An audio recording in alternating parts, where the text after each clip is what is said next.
I'm using a basic blue to coat the shirt.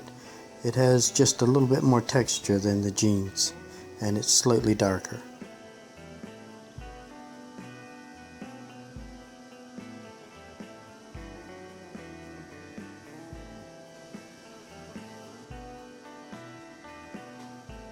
These were a very heavy, thick cotton shirt, usually red, blue, or green, and they had a black plaid on them. They were very common wear at the time. I create the plaid effect by painting a thick black line and a narrow, skinny black line next to it in a pattern, first in all vertical lines and then in horizontal direction.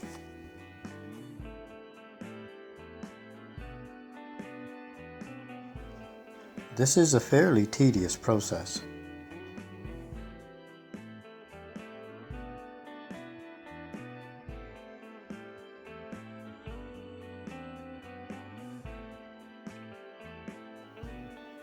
For the flesh tone, I put an underlay of flesh color first and then coated it with a mix of the underlay and glaze to make a matte effect.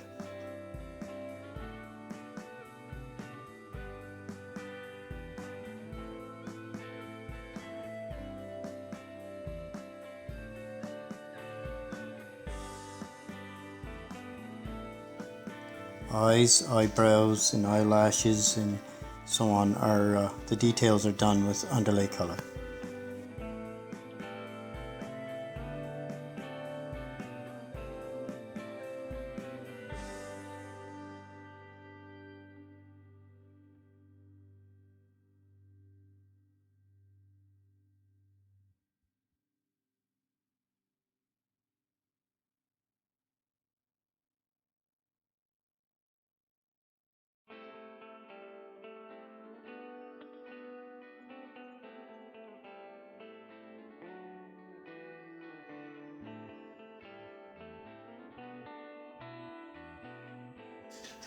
I mix red underglaze with flesh tone underglaze to give a color for the lips.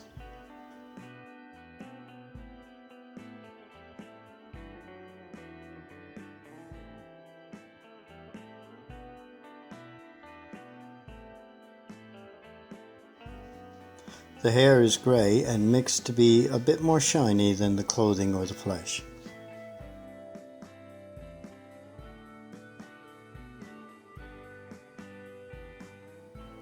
A dark gray for the hat finishes the glazing of the sculpture.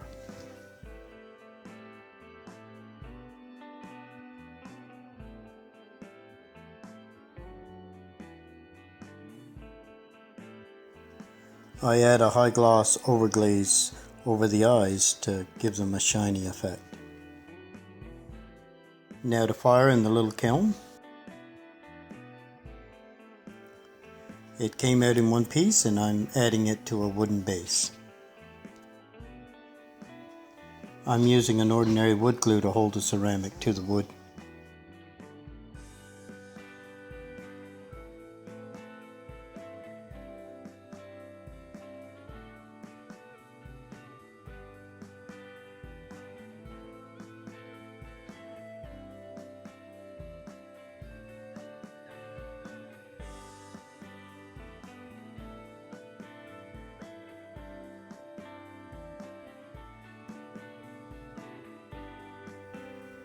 The wood is pine.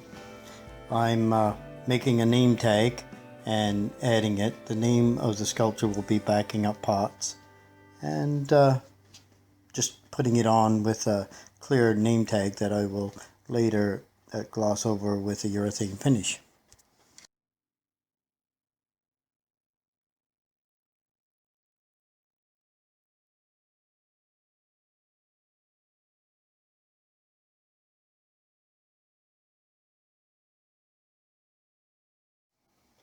I'm using several coats of a polyurethane finish that comes out as a semi-gloss or slightly matte finish on the wood.